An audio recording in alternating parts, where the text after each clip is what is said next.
Hello, this is Julian with Coffee Reviews, and today I will be reviewing Little Waves Coffee out of Raleigh, North Carolina. I'm currently outside of the Heirloom on Southwest Street, and I'm going to be trying their Douang Prachanh blend. So let me go ahead and take a quick sip. And let's go ahead and talk about Little Waves real quick.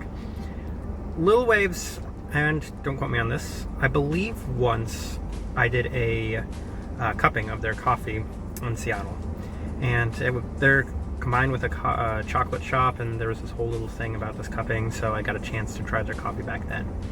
While I was looking for places to try here, I saw that they were the local roaster. I was familiar with the name because I had tried them once before, and Heirloom was serving them, so I figured this would be a perfect opportunity to give them another shot.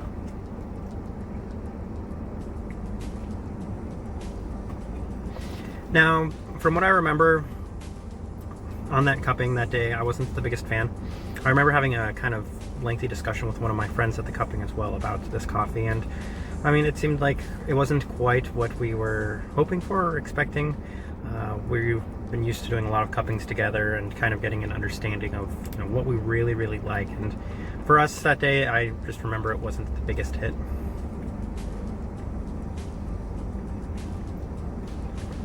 And I don't know too much more about this coffee roaster themselves. They just have that name recognition for me, and I wanted to give it a shot.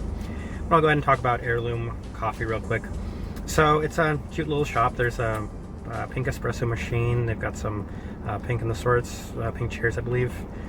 Pretty cute store. I thought the interior was kind of nice.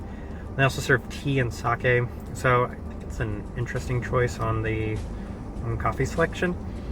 North Carolina, especially this area, seems to be extremely counterculture heavy.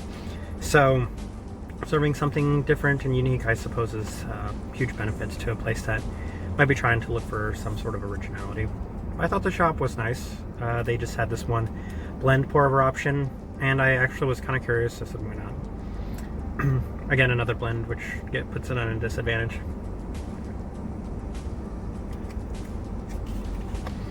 And yeah, they didn't have a batch brew at this time, probably COVID related, but I feel comfortable talking about this coffee already, and I'll just be straight up, it's a pass for me. It tastes like dark chocolate, plum aftertaste, very straightforward, very not my type of coffee. I know that when done right, there are times that you can have some like really great like chocolatiness and plumminess to it, but this is pretty, I guess, standard for me. I don't like dark chocolate pretty much at all.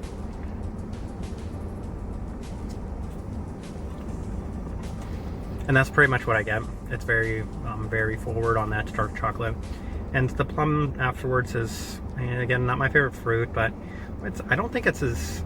I'll say this, from what I remember about the cupping, this coffee has slightly exceeded my expectations, but I still remember that cupping. I remember it very well because I left kind of disappointed that I had even done the cupping in the first place.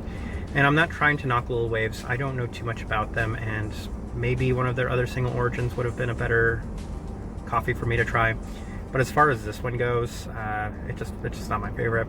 And Heirloom looks like a really nice coffee shop. I feel like maybe for somebody looking for something different than counterculture black and white coffee in this area, I guess it's worth a shot.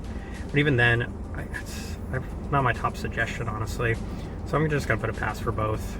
And yeah, I feel kind of bad saying like so much negative things, but I'm saying it's not a terrible cup of coffee. It's just not my preference at all. But this has been a review of Little Waves Coffee done by Heirloom. Thank you for watching.